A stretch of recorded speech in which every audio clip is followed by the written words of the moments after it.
하나님 말씀 로마서입니다.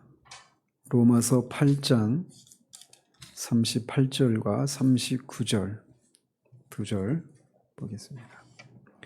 로마서 8장 38절과 39절 두 절입니다. 같이 읽겠습니다. 내가 확신하노니 사망이나 생명이나 천사들이나 권세자들이나 현재일이나 장래일이나 능력이나 높음이나 기쁨이나 다른 어떤 피조물이라도 우리를 우리 주 그리스도 예수 안에 있는 하나님의 사랑에서 끊을 수 없으리라. 아멘. 지난주에는 27문답을 살폈습니다. 그래서 하나님께서 하늘과 땅의 모든 피조물들을 보존하시고 통치하신다라고 하는 하나님의 섭리에 대해서 살펴봤습니다. 하나님의 섭리의 영역에서 벗어나는 것은 아무것도 없습니다. 큰 것이나 작은 것이나 보이는 것이나 보이지 않는 것이나 하나님이 만드신 모든 것들을 하나님이 그렇게 섭리하신다라고 하는 것을 살펴보았습니다. 오늘은 28문답, 그렇게 하나님의 섭리에 대한 것을 아는 것이 우리에게 어떤 실제적인 어떤 유익이 있는가, 이 문제를 살펴보도록 합니다. 28문답 같이 읽도록 하겠습니다.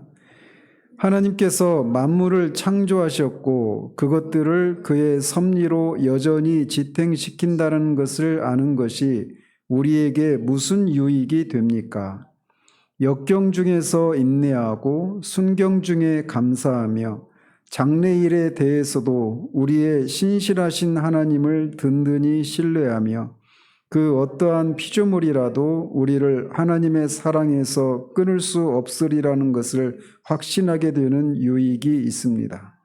이는 모든 피조물들이 완전히 그의 손에 달려 있어서 그의 뜻이 없이는 아무것도 움직일 수가 없기 때문입니다.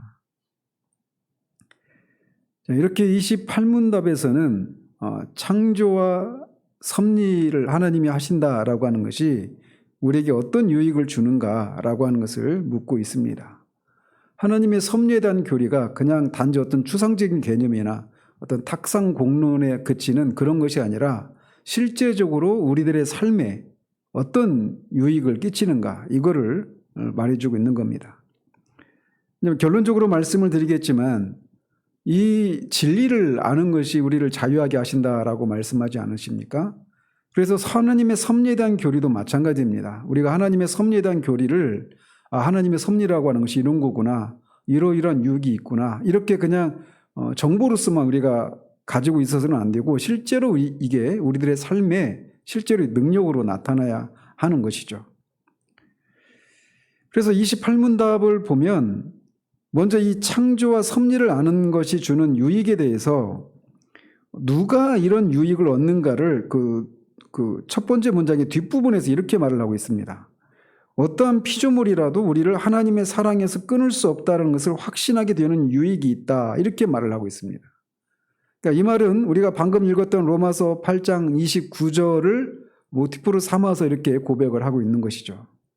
거기에서 높음이나 기쁨이나 다른 어떤 피조물이라도 우리를 우리 주 그리스도 예수 안에 있는 하나님의 사랑에서 끊을 수 없다, 이렇게 말하고 있는데 그거를 모티브 삼아서 이렇게 고백을 하고 있는 거예요. 그래서 그 구절에서 이야기하고 있는 이 하나님의 사랑, 이거는 어디 안에 있는 사랑이라고 말을 하고 있습니까? 우리 주 예수 그리스도 안에 있는 하나님의 사랑, 이렇게 말을 하고 있는 겁니다. 그러니까 이 28문답에서 이 섭리의 교리를 아는 것으로부터 유익을 얻는 사람이 누구인가라고 하는 것을 말해주고 있는 거예요. 그 사람은 누굽니까? 그리스도로 말미암아 하나님을 아버지라고 부르는 신자들만 이 섭리가 주는 유익을 얻을 수 있다라고 고백하고 있는 셈이라는 거죠. 우리가 알다시피 하나님은 모든 만물을 다스리십니다. 거기 만물 안에는 비가 내리고 해가 쬐고 이런 것도 대표적으로 산상수훈에서 주님 말씀하시지 않습니까? 그래서 그런 것은 신자들뿐만 아니라 불신자들도 똑같은 혜택을 누린단 말이죠. 하나님의 섭리의 그 혜택들을.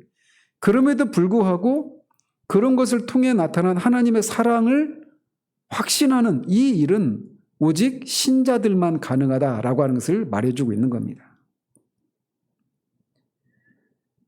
그래서 이 섭리의 교리를 통해서 유익을 깨달을 수 있는 사람은 다른 사람이 아니라 오직 우리의 신실하신 아버지를 굳게 신뢰하는 사람, 이 사람들만 그런 섭리의 교리가 주는 유익을 얻을 수 있다라는 겁니다. 창조주 하나님이 예수 그리스도로 말미암아 나의 아버지가 되셨다라고 고백하는 신자들만 이 섭리가 주는 그런 유익을 얻을 수 있다라는 거죠. 자, 그러면서 하나님께서 아버지처럼 섭리하시는 이 유익을 28문답에서는 몇 가지를 말하고 있습니까? 3가지를 말하고 있습니다. 3가지. 그래서 첫 번째는 역경 중에서 인내하고, 둘째는 순경 중에 감사하고, 또 세 번째는 장래일에 대해서도 하나님을 굳게 신뢰할 수 있다. 이 3가지를 얘기하고 있는 겁니다. 그런데 우리가 주목해야 될 것이 섭리를 아는 유익이 3가지를 얘기하고 있는데 가장 먼저 언급하고 있는 것은 역경 가운데서 얻는 유익을 언급하고 있다는 사실입니다. 우리가 통상적으로 하나님의 섭리라고 하는 그런 용어를 쓰지는 잘 않지만 우리가 삶을 살아가면서 어떤 하나님이 우리에게 베푸신 은혜를 얘기할 때 어떤 간증, 조그만 어떤 뭐 간증 사역을 하시는 그런 거창한 분들뿐만 아니라 우리들도 우리 일상의 삶 가운데서 하나님 우리를 도우시고 인도하시는 이런 은혜들을 간증할 거리들이 있잖아요. 크고 작은 그런 간증거리들이 있지 않습니까? 그런데 그런 것들이 다 하나님의 섭리의 결과 우리의 삶 가운데 우리가 경험하는 것들이란 말이에요. 그래서 실제적으로 섭리라고 하는 말을 사용하고 있지는 않지만 우리가 하나님의 섭리로 말미암아 우리가 하나님 앞에 감사할 얘기들이 있단 말이에요. 그래서 우리가 통상적으로 하나님의 섭리라고 하는 용어를 특정지어서 사용하고 있지는 않지만 하나님의 섭리라고 하는 것을 그렇게 말한단 말이죠. 우리가 인식하고 있단 말이죠. 그런데 그렇게 하나님의 섭리를 얘기할 때 역경 가운데서 얻는 유익을 언급하기보다는 순경 가운데, 즉 우리가 어떤 형통한 것에 대해서 하나님께 감사할 때 하나님의 섭리를 가장 많이 언급한다는 겁니다. 그렇지 않습니까? 그래서 뭐 죽을 병에서 구원받았다든지 이것도 하나님의 섭리로 일어난 일이잖아요. 또는 망했던 사업이 다시 하나님의 은혜로 일으켜졌다라고 하는 것도 하나님의 섭리 가운데서 일어나는 일입니다. 그러니까 우리가 통상적으로 하나님의 섭리라고 말하면 역경을 먼저 언급하지 않고 순경, 형통한 것에 대해서 하나님의 섭리를 먼저 떠올린단 말이에요. 그런데 28문답에서는 섭리가 주는 유익을 말할 때 역경에서도 라고 하는 말을 통해 이 우리의 통상적인 이런 경험과는 다르게 접근을 하고 있다는 겁니다. 그래서 우리가 앞에 27문답에서도 봤지만 하나님은 부하게 되는 것뿐만 아니라 가난도 함께 가난하게도 하신다 이런 얘기를 하고 있죠. 비를 내리시기도 하시지만 가뭄을 허락하시기도 하시고 풍년도 흉년도 이렇게 하나님이 보내신다라고 말을 하고 있다는 것이죠. 그래서 우리가 통상적으로 하나님의 섭리 때문에 내가 이렇게 저렇게 잘 되었다, 형통하게 되었다 이런 식으로 얘기하고 있는데 그게 우리들의 일반적인 하나님의 섭리에 대한 우리들의 일반적인 경험이고 어떤 보편적 그런 모습들인데 여기서는 역경을 먼저 언급하고 있다는 겁니다. 역경은 뭐 다른 말로 고난이라고도 그렇게 말을 할 수가 있는 것이죠. 고난과 여러 가지 환난과 어려움들 이런 것들을 말하는 것입니다. 이 역경도 하나님께서 보내시는 것이다라는 겁니다. 바로 그 역경 가운데서도 인내할 수 있는 것이 우리가 섭리를 아는 유익의 첫 번째 것이다라고 고백을 하고 있는 거예요. 이 사실은 창조주 하나님을 이렇게 창조하신 모든 피조물들을 전능하시고 신실하게 그렇게 섭리하시는 하나님을 그리스도로 말미암아 나의 아버지라고 부르게 된 신자들에게도 역경이라고 부르는 일들이 반드시 일어난다라고 하는 것을 말해주고 있는 겁니다. 이걸 첫 번째로 언급하고 있다라고 하는 사실은 바로 우리들에게 그걸 일깨워주고 있는 거예요. 그리고 그 역경을 하나님께서 보내신다라고 고백을 하고 있는 겁니다. 오늘날 우리는 하나님을 우리가 인생을 살아가면서 겪게 되는 이런저런 난제들, 어떤 문제를 해결하는 문제 해결자라고 하는 이런 개념을 사람들이 많이 가지고 있습니다. 그런데 이 역경을 먼저 언급하는 것을 통해서 우리가 이렇게 하나님이 분명히 문제를 해결하실 수 있는 그런 분이시지만 그 문제를 보내시는 분이시기도 하다라고 하는 것을 우리가 기억을 할 필요가 있는 거예요. 그러니까 하나님은 문제와 우리가 문제라고 부르는 또는 역경이라고 부르는 이것과는 상관이 없이 하나님과 상관없이 그게 우리가 직면하게 되고 하나님은 그때 슈퍼맨처럼 짠 하고 나타나셔서 그 문제를 해결하시는 이런 분이 아니라는 겁니다. 근데 우리가 그런 생각을 많이 하나님은 문제 해결자라고 하는 그런 말을 통해서 하나님을 그렇게 생각하는 경향이 있다라는 거예요. 그런데 하나님은 우리가 해결되기를 원하는 그런 문제, 역경 이거를 보내시기도 하시고 그 가운데서 그 역경을 통해서 하나님의 뜻하신 일들을 하시는 그런 분이시다라고 말을 하고 있는 거예요. 그런데 하나님이 바로 그런 분이시기 때문에 우리가 역경 가운데서도 고난 가운데서도 인내할 수 있다 이렇게 고백을 하고 있는 겁니다. 바로 그 역경 가운데서 그것을 이겨낼 수 있는 인내심을 주시는 것이 하나님의 섭리의 유익이다라고 말을 하고 있는 겁니다.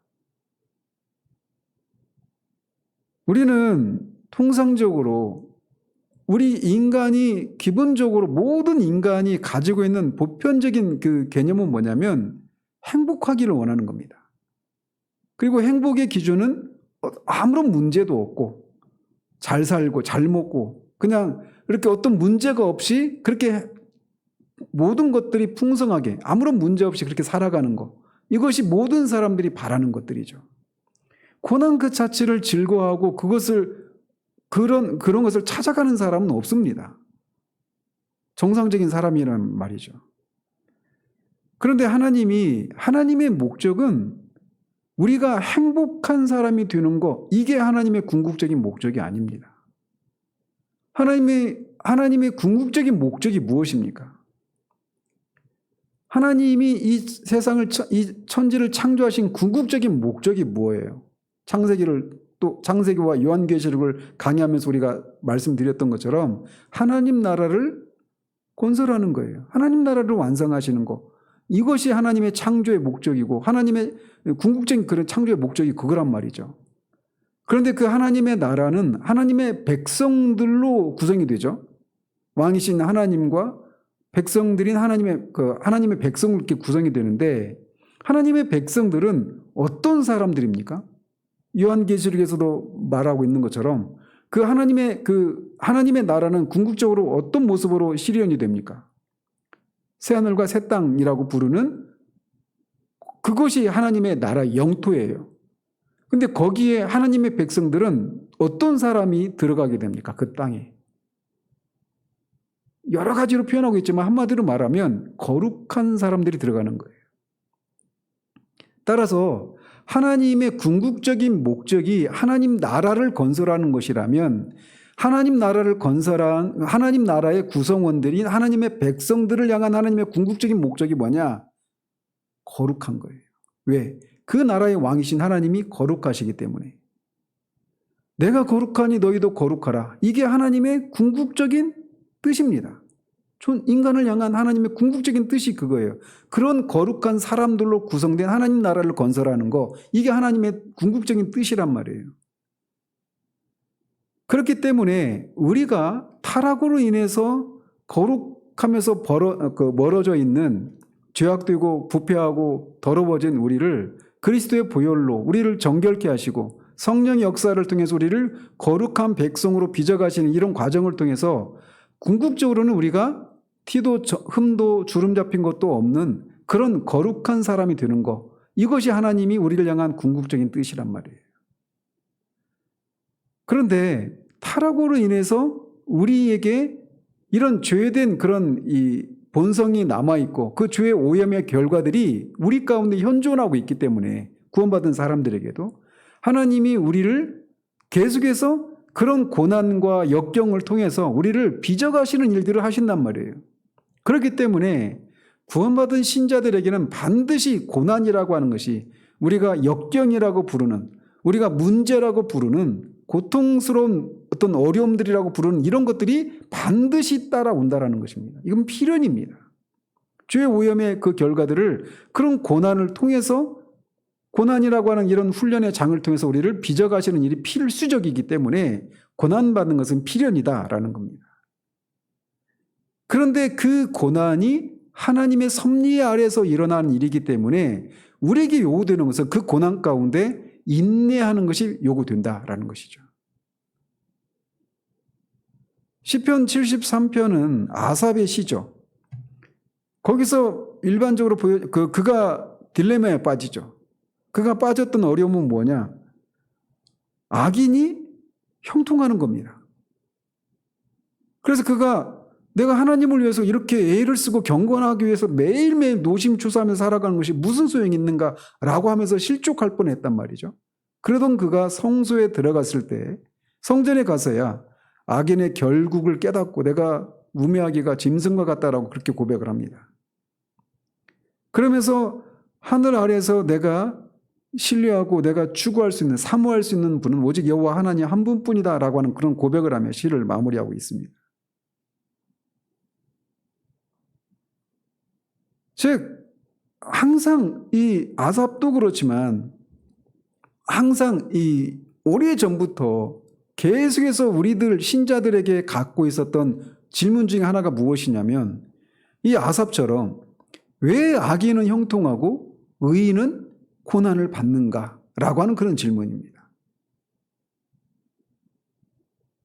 오늘날은 이런 것도 이제 막 깨져버린 것 같은 이런 생각을 하게 되는데 어쨌든 이런 문제들 때문에 많은 사람들이 아삽도 거의 실족할 뻔했잖아요. 이 경건한 사람도 말이에요.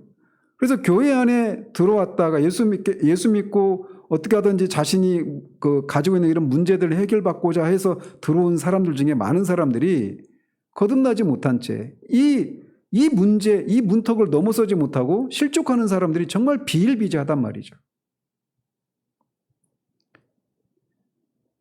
언젠가도 말씀드렸지만 제 그 고향 마을에 가면 그때 금요일날 이런 때 그 조그만 마을에 구역 모임을 하면 거의 30명 가까이 모였습니다. 제 어린 시절에. 저도 그 초등학교 때도 막 그때 저희 어머니 따라서 구역 모임 참석하고 그랬거든요. 근데 그때 막 그렇게 모였었단 말이에요. 애들도 그렇지만. 근데 제 또래나 제 위나 아래 이 사람들 중에 심지어는 저희 가족들 중에도 지금 신앙이 뒤로 막 신앙생활 하지 않고 있는 사람들도 있습니다. 그리고 거의 대부분이 그렇게 교회를 떠나버려 있어요. 어른들도 마찬가지고. 여러 가지 원인들이 있겠지만 그 중에 하나는 이런 문제도 포함이 됩니다. 왜 악인은 예수 안 믿고도 잘 사는데 예수 믿고 어떻게 하든지 좀 예수님의 도우심을, 하나님의 도우심을 힘입어서 어떻게 좀 이 문제를 해결해 보려고 했는데 왜 나는 갈수록 더 어려움을 겪는가? 이 문제, 이 문턱을 넘어서지 못하고 뒤로 물러가는 사람들이 예나 지금이나 허다하단 말이죠. 그런데 로마서 8장 17절에서 말하고 있는 것처럼 그리스도와 함께 영광을 얻으려면 그리스도와 함께 고난도 받아야 되는 것입니다. 이 진리를 아는 사람은 어려움을, 고난을 잘 이겨냅니다. 사도 바울은 사도행전 14장 22절에서 너희가 하나님 나라에 들어가려면 반드시 고난을 겪어야 될 것이다. 고난 없이 영광에 들어가는 일은 없다라고 말을 합니다. 그래서 십자가가 없이는 영광도 없다라고 말을 하지 않습니까? 고통이 없이는 얻는 것도 없다라고 말을 하고 있지 않아요? 그래서 야고보 사도는 내 형제들아 너희가 여러 가지 시험을 당하거든 온전히 기쁘게 여기라. 이는 너희 믿음의 시련이 인내를 만들어내는 줄 너희가 알미라 라고 말을 합니다. 시련, 고난 이런 것들이 주는 그런 고통이 있는데 그런 시련이 올 때, 시험이 올 때 오히려 기뻐하라고 말을 하고 있어요.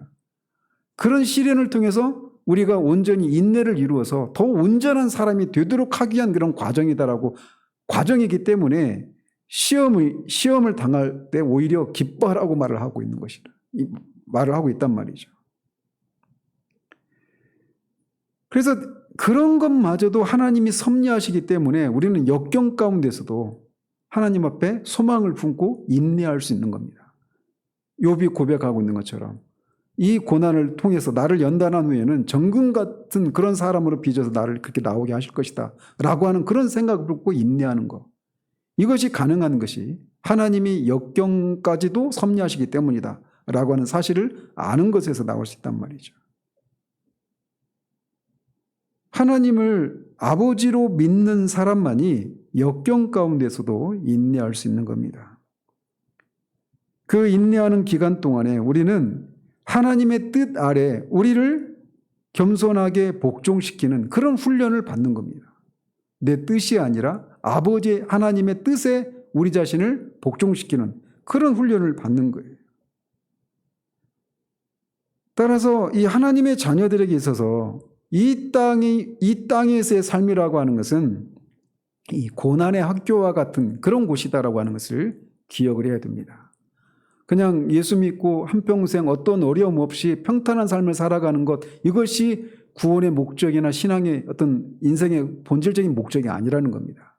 우리가 그런 것을 통해서 하나님처럼 거룩한 사람이 되어가는 것, 우리의 존재됨이 그리스도를 닮아가는 것, 그것이라고 하는 것을 우리가 알 때 그것을 위해서 우리에게 이런저런 고난과 역경이 온다라는 것을 알고 그 안에서 우리가 인내할 수 있는 그런 것이 가능하다라는 것입니다.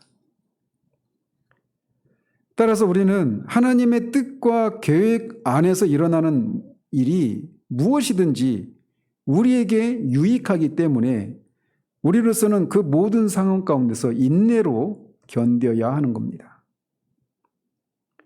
심지어 악한 일마저도 하나님의 계획과 뜻에 의해서 일어나고 때로는 그것을 통해 하나님이 우리를 유익하게 하시는 것입니다. 그래서 다윗도 시편 119편에서 고난받는 것이 내게 유익이다 라고 말을 하지 않습니까? 그 고난 가운데서도 우리가 데살로니가 후서 5장에서 말하고 있는 것처럼 범사에 감사할 수 있는, 이 범사 안에는 순경도 포함되지만 역경도 포함된단 말이에요. 그래서 그런 것이, 그래서 모든 상황 가운데서 우리가 감사할 수 있는 이유는 이 역경을 통해 인내를 이루는 것을 통해 하나님의 궁극적인 뜻이 우리 안에서 이루어지기 때문에 그것마저도 감사할 수 있어야 된다라는 겁니다. 형통할 때 감사하는 것은, 그것도 이제 감사를 잇는 사람도 있지만 어쨌든 형통할 때 감사하는 것은 그렇게 어려운 일이 아닙니다. 근데 고난 가운데, 역경 가운데서도 역경이 통과된 다음이 아니라 역경 가운데서도 감사할 수 있는, 그것이 정말 삶의 능력 아니겠습니까? 아무튼 섭리를 아는 이 첫 번째 유익은 우리가 역경 가운데 인내할 수 있는 그런 유익을 준다라는 겁니다. 두 번째로 섭리를 아는 것이 우리에게 주는 두 번째 유익은 순경에, 즉 형통할 때 감사하도록 돕는다라는 겁니다. 역경 가운데서 인내하는 사람은 역경이 끝나고 순경할 때, 잘 될 때에도 하나님께 감사합니다. 근데 많은 경우에 어떤 사람들은 그런 어려움이 있을 때 하나님 앞에 막 소나무 뿌리라도 뽑을 기세로 철회하고 금식하고 그러면서 어떤 문제를 해결받고 그러다가 잘 되면 언제 이게 하나님께서 주셨느냐라고 하면서 입을 싹 씻고 뒤로 물러가는 그런 경우들이 많습니다. 떠나간 사람들 중에 그런 사람들이 많아요. 그렇지만 믿음이 있는 사람은 안 될 때에도, 역경 가운데서도 인내할 뿐만 아니라 잘 될 때도 그것이 하나님이 주신 것이라고 하는 것을 잊지 않고 하나님께 감사하는 삶을 살게 됩니다. 범사에 감사하라. 이는 그리스도 예수 안에서 너희를 향하신 하나님의 뜻이니라. 이렇게 말을 합니다. 그래서 이 말씀드린 것처럼 범사라고 말을 했으니까 이 범사 안에는 순경의 때뿐만 아니라 역경도 포함되는 거예요. 사실 우리가 이 일에 정말 저 자신도 어린아이 수준에 불과하다 이런 생각을 합니다.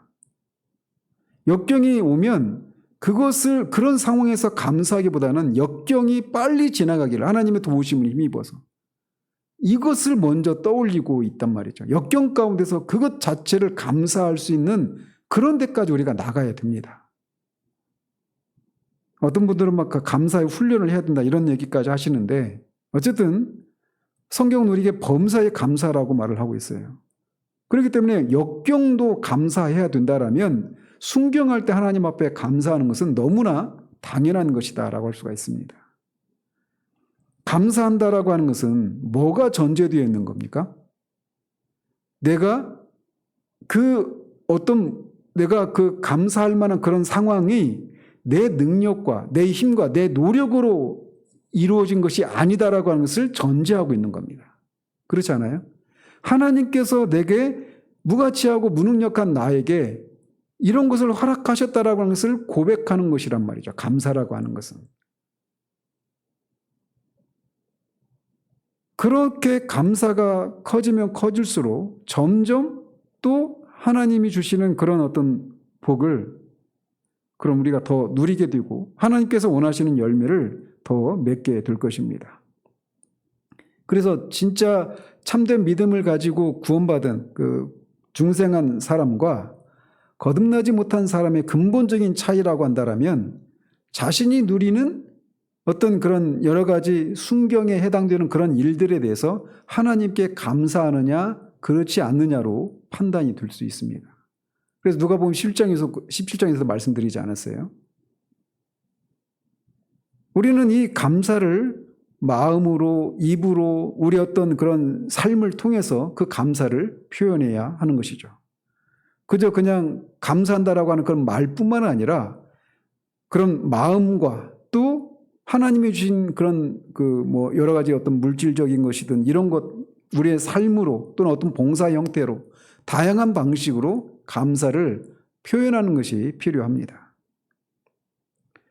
섭리를 아는 것이 주는 두 번째 유익은 이렇게 순경 때에 감사할 수 있도록 하는 그런 유익을 줍니다. 마지막으로 하나님의 섭리에 대한 지식은 우리 장래의 행복을 확신하게 만들어준다는 겁니다. 여기서 이 문장 이렇게 말을 합니다. 장래 일에 대해서도 우리의 신실하신 하나님을 든든히 신뢰하며 그 어떠한 피조물이라도 우리를 하나님의 사랑에서 끊을 수 없으리라는 것을 확신하게 되는 유익이 있습니다. 라고 말이죠. 사람들은 장래 일에 대해서 늘 불안해하고 걱정을 합니다. 오늘 또 우리는 이런 것으로부터 자유로운 사람이 자유롭지 못한 그런 삶을 살았습니다. 지금 건강한 사람도 말년에 큰 병이 걸려가지고 본인도 그렇고 가족들한테 큰 폐를 끼치지는 않을까, 어려움을 주지는 않을까 이런 걱정을 합니다. 또는 자녀들을 바라보면서 이렇게 저렇게 불안해하고 염려합니다. 우리가 보기에는 걱정거리가 없는 부자들 이런 사람들도 미래를 걱정합니다. 내가 지금은 이런 부를 누리고 있지만 이게 계속 될 것인지 또 이거를 내 자식들한테는 어떻게 또 물려줄 수 있을 것인지 이걸 또 잘못해서 잃어버리지는 않을지 이런 염려들을 하고 있어요. 아직 일어난 일이 아니지만 말이죠. 지금 어떤 권력을 쥐고 있는 사람들도 그런 불안함들이 있습니다. 대통령뿐만 아니라 이런 권력을 휘두르는 그런 위치에 있는 사람들도 자신이 언젠가는 그 자리에서 물러나야 되기 때문에 훗날을 두려워합니다. 어느 누구도 장래 일에 대해서 불안해하지 않는 사람은 없습니다.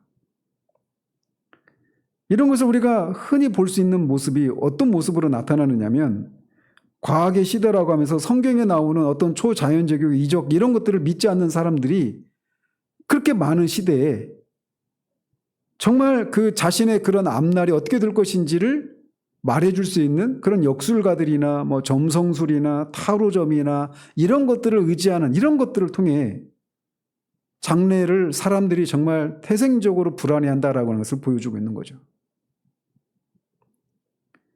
이 말이 나왔으니 제가 그 작년 겨울에 우리 여의 때문에 그 입시 하는 그 학교에 갔다가 대학교 앞에 막 타로점을 치는 게 막 한 100m는 훨씬 넘는 그 긴 도로에 왜 이렇게 타로점을 치는 사람들이 많아요? 수십 개가 늘어져 있더라고요. 어쨌든 신자든 신자가 아니든 앞으로 일어나지 않을 그런 미래에 대해서 장래 일에 대한 그런 두려움들이 늘 있습니다. 그런 불안함들이 있어요. 특히나 신자들의 경우는 불신자들과 달리 그들이 걱정하지 않는 또 다른 어떤 걱정을 합니다. 그것은 내가 지금은 하나님의 은혜로 구원 안에 있고 하나님이 주시는 그런 은혜를 누리고 있는데 내가 혹시나 말년쯤에 이런 신앙에서 잃어버리는 건 아닌가, 이런 두려움들이 있습니다. 목사인 저도 가끔씩 그런 두려움이 몰려올 때가 있어요. 구원의 확신에 대한 교리를 몰라서가 아닙니다. 그런 게 있음에도 불구하고, 그런 걸 알면도 불구하고 때로는 이런 불안함들이 몰려온단 말이죠. 한때 신앙에 열심이었던 사람들이 지금은 불신자처럼 보이는 그런 삶을 살아가는 사람들이 우리 주변에 너무나 많은 시대를 우리가 살아가고 있어요. 그러다 보니까 그런 생각을 하는 경우들이 있단 말이죠. 제가 예전에 그 청년 때 그 대림동에 이렇게 살았었는데 그 집 주인분이 돌아가셨어요. 아저씨가. 그런데 장례식 때 알았는데 그분이 목사님이셨습니다. 근데 제가 목사님이란 걸 몰랐어요.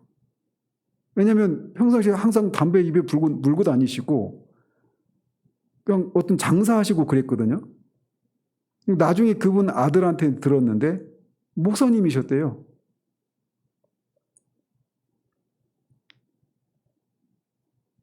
아무튼 오늘날 우리는 우리 주변에 그런 사람들이 너무 많은 시대를 살아가고 있습니다. 그래서 우리 안에도 내가 저 사람들과 같이 되지 않으리라고 한 보장이 있을까? 이런 생각이 들기도 합니다. 실제로 신자들도 이 세상에서 살아가는 동안 신앙의 교훈에서 떠나서 유혹에 빠지고 부패한 심령에 이끌려서 죄를 범하는 일들이 있습니다. 이것은 어떤 것을 통해서도 입증이 되느냐면 모든 선택을 받은 사람들 모두가 옛사람의 성품과 새사람의 성품 사이의 그런 갈등이, 육체의 소욕과 성령의 그런 소욕 사이의 그런 갈등이 우리 가운데 있다라고 하는 것을 통해서도 우리가 이런 것을 확인할 수가 있습니다. 모든 신자는 옛사람을 벗어버리고 새사람을 입는 그런 자기 부정의 삶을 살아야 되는데 때로는 그런 일에 실패하고 유혹에 넘어져서 죄를 짓는 이런 일들이 있단 말이죠. 우리가 사무엘하를 지금 살피고 있지만 하나님의 마음에 합했던 다윗 같은 사람도 그런 끔찍한 죄를 저지르고 그것에 대한 하나님의 징계를 그렇게 오랜 세월 동안 받지 않습니까?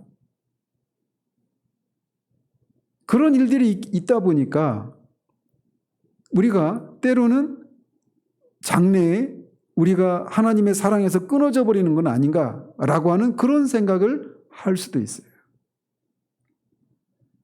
그렇지만 이런 일들은 하나님께서 그들을 그런 상황에 잠시 동안 내버려 두시는 섭리 가운데 일어나는 일인 겁니다. 하나님께서 그의 자녀들로 하여금 그들이 타락하는 일을 겪도록 잠시 동안 내버려 두시는 것 때문에 그런 일들이 일어나는데 거기에는 아무런 목적 없이 그냥 그렇게 이루어지는 게 아닙니다.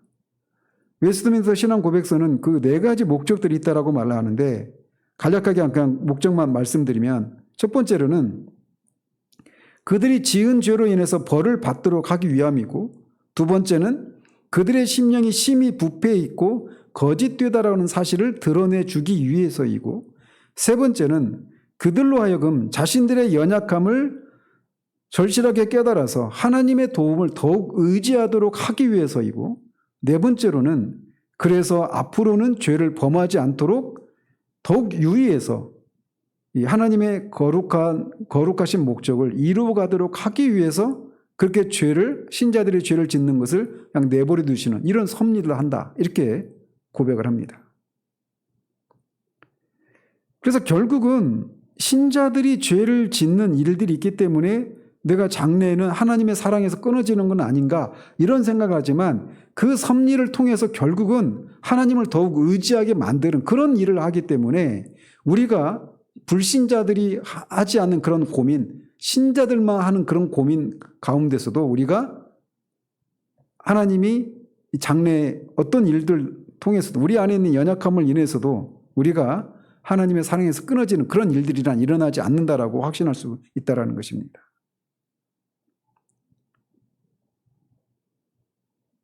장래일에 대해서도 우리는 하나님을 끝까지 신뢰할 수 있는 그런 유익이 섭리를 아는 지식에서 우리가 얻을 수 있는 세 번째 유익입니다. 우리를 하나님의 사랑에서 끊을 수 있는 것은 아무것도 없습니다. 그렇기 때문에 섭리에 대한 지식은 우리로 하여금 장래에 하나님으로부터 최선의 것을 기대하는 기쁨을 맛보게 만들어서 현재의 고난을 잘 견디게 만들어 줍니다.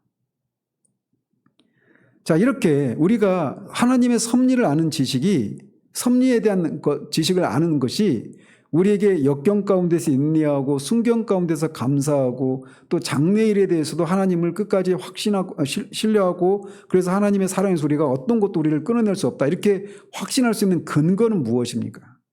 아무런 근거 없이 이렇게 말할 수 있는 건 아니에요. 이것에 대해서 이렇게 고백을 합니다. 이는 모든 피조물들이 완전히 그의 손에 달려 있어서 그의 뜻이 없이는 아무것도 움직일 수가 없기 때문입니다. 라고 고백합니다. 즉 하나님의 손에서 벗어날 수 있는 피조물이 그 어떤 것도 없다라는 겁니다. 그게 역경의 형태로 오는 것이든 순경의 형태로 오는 것이든 장래 우리가 어떤 일이 일어날지 모르는 그 장래에 속한 그 모든 것들이 다 하나님의 손 아래 있다라는 겁니다. 27문답에서 살폈던 것처럼 하나님은 당신이 창조하신 모든 만물을 통치하시고 보존하십니다. 하나님이 이렇게 전능하시고 신실하신 분이셔서 하나님이 창조하신 그 모든 창조물들을 보존하시고 통치하시는 그 사실의 근거에서 우리가 이런 것을 이런 유익이 있다라고 고백할 수 있다라는 것이에요. 자, 그렇다면 이런 섭리를 통한 섭리를 향한 하나님의 궁극적인 목적이 무엇일까요? 여기서는 나오고 있지 않지만 이렇게 해서 결국 하나님이 뭐 하시겠다라는 것입니까? 그러니까 하나님의 나라를 건설하시는 것인데 그걸 통해서 그런 일을 하시는 하나님을 섭리를 받는 우리가 하나님을 찬양하고 하나님께 영광을 돌리도록 하는 것 이것이 섭리의 궁극적인 목적이다. 이렇게 말을 할 수가 있는 것이죠. 즉 하나님께 영광을 돌리는 것에 섭리의 궁극적인 목적이 있는 겁니다. 그래서 역경 중에는 인내하고 순경 중에는 감사하고 미래의 일에 대해서는 소망을 갖는 것이다라는 겁니다. 하나님의 영광을 위해서 역경 가운데서든지 순경 가운데서든지 어떤 피조물들 가운데서든지 어떤 피조물들의 그런 일하는 것을 통해서든지 하나님은 그 모든 것을 우리로 하여금 하나님을 찬미하고 하나님께 영광을 돌리는 방식으로 이 일들을 반드시 그렇게 이루신다라는 거예요. 8장 28절에 있는 것처럼 모든 것이 합력하여 선을 이루시는 그 목적이 뭐냐면 그것의 궁극적인 목적은 뭐냐면 그런 일을 하시는 하나님의 하나님 되심을 우리가 인정하고 찬양하고 영광을 돌리는 것. 이것이 섭리의 궁극적인 목적이다라는 겁니다.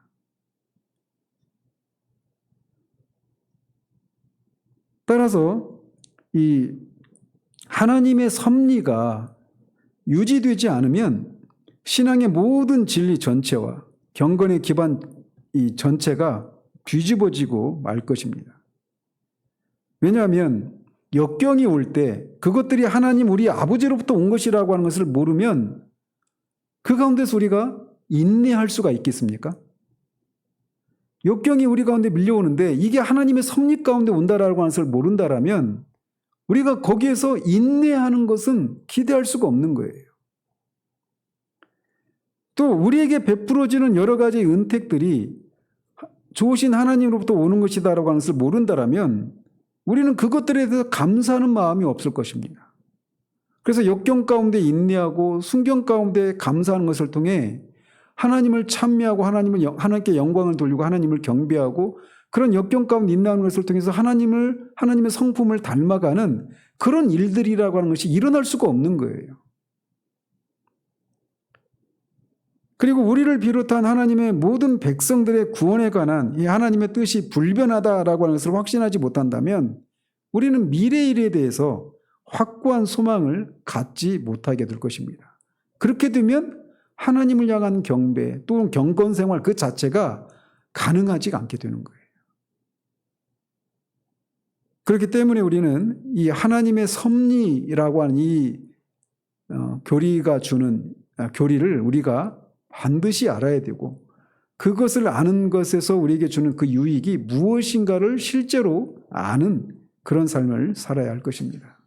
우리 하루하루가 그렇게 하나님의 섭리 아래 있다라고 하는 것을 생각할 때 우리는 역경을 지날 때는 인내할 수 있고 순경 가운데서는 감사할 수 있고 또 일어나지 않은 그런 미래에 대해서도 우리가 여전히 하나님을 굳건하게 신뢰할 수 있는 그런 힘이 거기에서 나오는 것입니다. 기도하겠습니다.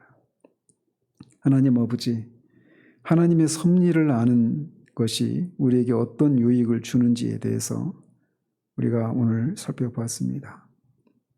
역경 가운데서 인내할 수 있고 순경 가운데서 감사할 수 있고 장래의 일에 대해서 우리가 여전히 하나님을 굳건히 신뢰할 수 있고 그 어떤 피조물들이라도 하나님의 사랑의 소리를 끊을 수 없다라고 하는 것에서 오는 그런 참된 평안을 소망을 우리가 구가할 수 있게 된다라고 하는 것을 우리가 오늘 말씀을 통해 살폈은즉 실제적으로 우리가 역경 가운데 있든지 순경 가운데 있든지 정말 우리가 하나님이 목적하시는 그 평안을 실제로 누리고 그런 일을 행하시는 하나님을 찬미하고 영광을 돌려드리는 그런 우리들 될 수 있도록 도와주시기를 원합니다. 예수 그리스도 이름으로 기도합니다.